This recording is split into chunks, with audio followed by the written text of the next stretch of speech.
Bonjour à toutes et à tous, bienvenue sur Grand Lille TV, ravi d'être en votre compagnie. Et ce matin, 7h30 en direct, en ce jeudi 7 décembre, voici l'info près de chez vous. Et ce qui vous concerne d'abord peut-être ce matin, c'est la météo, un temps nuageux et humide. Un temps plutôt doux pour ce qui est des températures, ça on en parlera dans un instant. Mais couvrez-vous, prenez bien le parapluie aujourd'hui. Les pluies concerneront tout le monde dans la métropole lilloise. Des averses d'ailleurs assez soutenues cet après-midi et du vent pour ne rien arranger. Bref, une bien triste journée. Les températures, elles sont encore en hausse, jusqu'à 8 ou 9 degrés de prévu cet après-midi à Lille. On en reparle juste après ce journal. À la une également, voilà ce qui vous concerne. L'info trafic, les conditions de circulation évidemment ralenties en ce jeudi matin.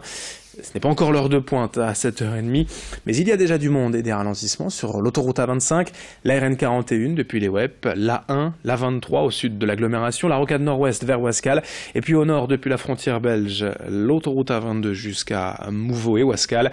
Soyez prudents et patients au volant. D'autres infos météo et trafic très rapidement ce matin. À la une évidemment de cette édition, les hommages de la France et de la région à l'une des plus grandes idoles nationales, Johnny Hallyday, mort hier à l'âge de 74 ans. Le rocker a marqué nos vies à tous durant plus de 50 ans et hier c'est tout le pays qui s'est arrêté en quelque sorte pour lui dire adieu. Les télés ont bouleversé leur programme toute la journée, la presse publie ce matin des dizaines d'éditions spéciales. Dans la région également, Johnny a laissé une trace indélébile.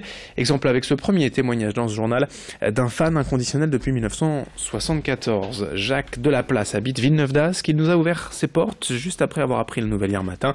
Chez lui, tout respire, sa passion pour Johnny Hallyday. Album par dizaines, t-shirts, objets décoratifs. Vincent Vieillard est allé le rencontrer. Malgré la tristesse, il a tenu à rendre hommage à son chanteur préféré, à son idole.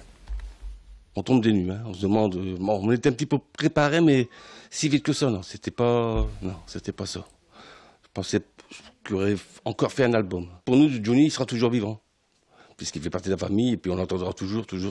Fan de Johnny depuis 1974. Le disque à l'époque, c'était « Prends ma vie ». Et ça a été fort pour moi. Pourquoi?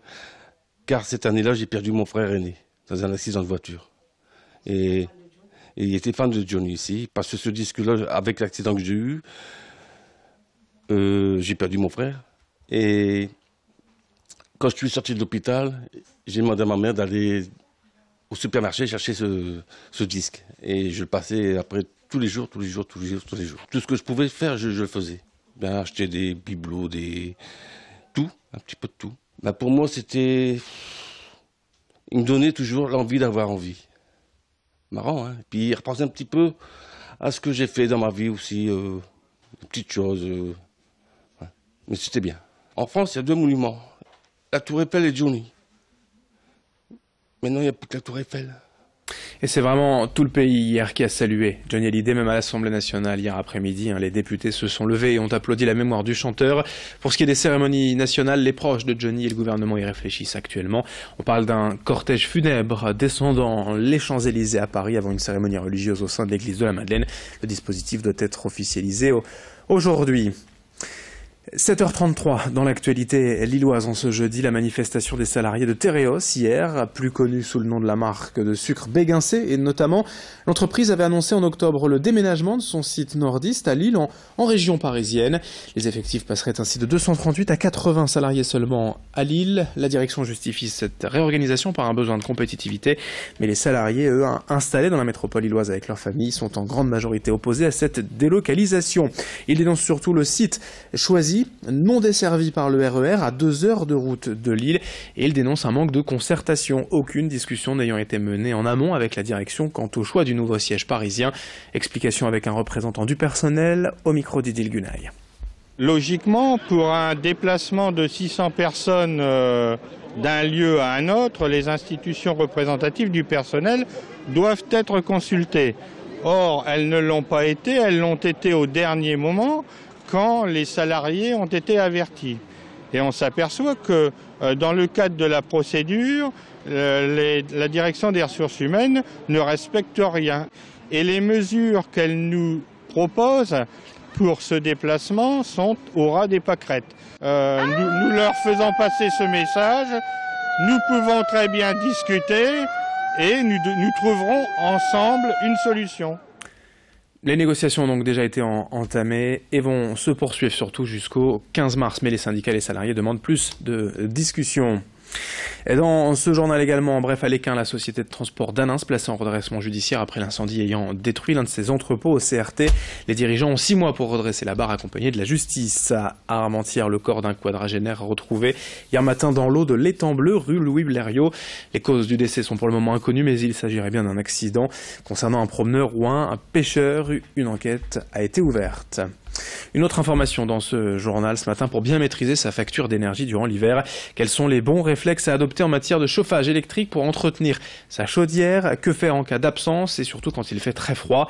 Pour cela, on vous propose les conseils avisés de la Maison de l'Habitat Durable, un organisme de la MEL pour toutes les questions énergétiques. Ils sont à votre écoute rue Racine à Lille et ici même grâce à Xavier Silly.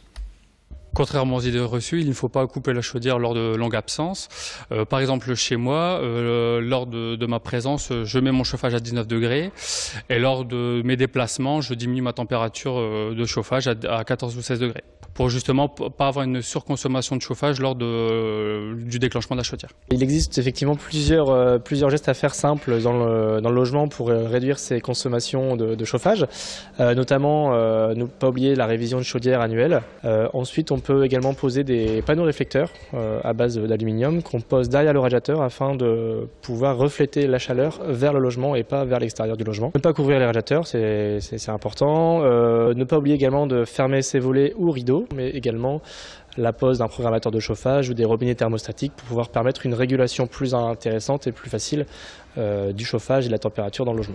Moi, ce que je vous conseille pour du coup limiter les dépenses énergétiques, c'est de faire l'isolation de votre maison. La toiture, c'est celle qui est la plus importante parce qu'on considère qu'il y a à peu près 30% de déperdition d'énergie au niveau de la toiture. Et donc, c'est de mettre cette couche qui va empêcher la chaleur de sortir en hiver ou la chaleur de rentrer en été. Donc voilà, on peut la mettre au niveau des murs et au niveau de la toiture principalement. Fin de cette édition, 7h37 en direct. Je vous repasse la carte de l'agglomération. En ce matin, les ralentissements habituels autour de Lille, notamment la 25, le périphérique sud, la 1, la 23, le secteur des 4 cantons à Villeneuve-d'Ascq, la rocade nord-ouest jusqu'à Ouascal. Soyez prudents et patients au volant. De toute façon, les ralentissements seront là jusqu'à au moins 9h, 9h30. A tout de suite pour vos prévisions météo ensemble sur Grand Lille TV.